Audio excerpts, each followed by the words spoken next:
अमरावती महानगरपालिका निवडणुकीचे वारे वाहू लागले असून बुधवार जवाहर गेट प्रभागातील राजकीय वातावरण चांगलेच तापले आहे।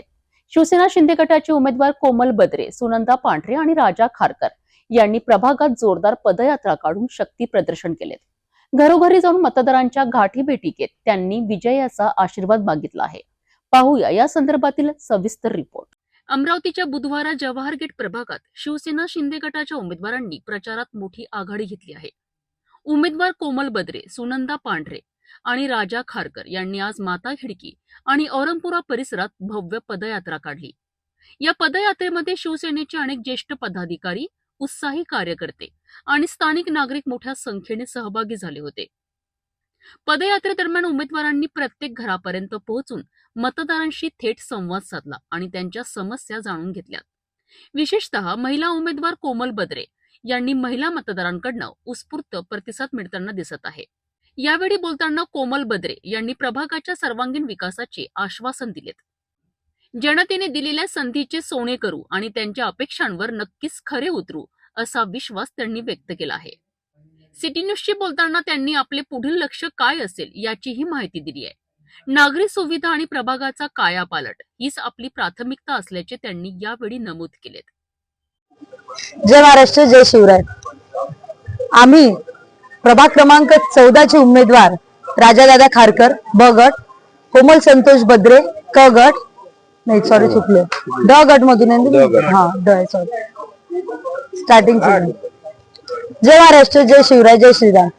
आम्ही प्रभाग क्रमांक 14 चे उमेदवार सुनंदा काकू पांढरे ब गट, कोमल संतोष बद्रे क गट आणि राजादादा खारकर ड गट 3 उमेदवार असून प्रभागातील युवांना, माता भगिनींना आणि माझ्या वडीलधारी लोकांना एकच आवाहन करते की 9 वर्षानंतर जी ही निवडणूक आलेली आहे ही एखाद्या सणासुदीसारखी आलेली आहे। आज ही निवडणूक म्हणजे ही आपल्या दिवाळीसारखी झालेली आहे।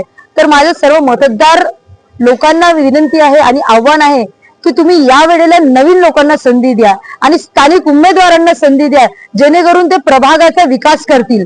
आज शिवसेनेचं ध्येय आहे, एकनाथ शिंदे साहेबांचं ध्येय आहे की जे उमेदवार आज उभे आहेत त्यांनी आपल्या प्रभागामध्ये काम करायला हवं, चांगल्या रीतीने काम करायला हवं। नगर विकासाचा जो खातं एकनाथजी शिंदे साहेबांकडे आहे ते नगर विकासाच्या खात्यातून आपल्या प्रभागामध्ये नवीन नवीन योजना, नवीन कामे आपण आणल्या गेले पाहिजे, जेणेकरून महिलांना आणि युवांना रोजगार मिळाला पाहिजे। जो एकनाथजी शिंदे साहेबांचा सगळ्यात मोठा ध्येय आहे महिला सक्षमीकरण, त्याच्या प्रती आम्ही 3 उमेदवार शिवसेनेच्या रिंगणात प्रभाग क्रमांक 14 मधून उभे आहोत।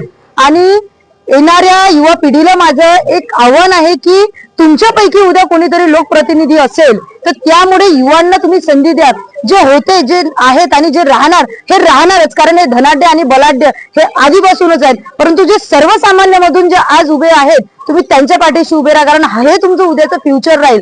आज शिवसेनेचं ध्येय आहे की युवा विजन, विकासाचे युवा विजन घेऊन आम्हाला समोर जायचंय, जेणेकरून प्रभागामध्ये काम करायचंय। स्मार्ट अमरावती म्हणून विशिष्ट पक्षाने, विशिष्ट सत्तेने आपल्याला सांगितलं होतं की अमरावती शहर स्मार्ट सिटी करू, परंतु अमरावतीचा ऐतिहासिक एरिया म्हणजे प्रभाग क्रमांक 14 जवाहर गेट बुधवारा हे स्मार्ट सिटी कोणत्याच पद्धतीने वाटत नाही। प्रभागामध्ये जर बघितलं, गलिच्छ, कचरा, नाल्या तुडुंब भरलेल्या आणि त्या नाल्यांचं पाणी लोकांच्या घरामध्ये जाते। तर माझं सर्वसामान्य लोकांना प्रश्न एकच आहे की ही स्मार्ट अमरावती आहे का? आज मनपामध्ये आपल्याला 14 नंबर प्रभाग हा पहिल्या क्रमांकाचा स्मार्ट सिटी प्रभाग म्हणून आपल्याला दाखल करायचा आहे।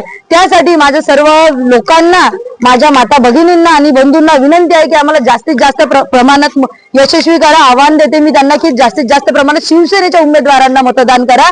तुम्ही आज आमच्या पाठीशी मायबाप जनता म्हणून उभे राहा। तुमची मुलगी, तुमचा मुलगा आणि तुमची बहीण म्हणून आम्ही तुमच्या आयुष्यभर पाठीशी उभे राहू। जय महाराष्ट्र, जय शिवराय। प्रभागातील ही गर्दी आणि लोकांचा मिळणारा प्रतिसाद मतदानांमध्ये परावर्तित होतो का हे पाहणे महत्त्वाचे ठरेल। कोमल बद्रे यांच्या झंझावाती प्रचाराने विरोधकांसमोर मात्र मोठे आव्हान उभे केले आहे।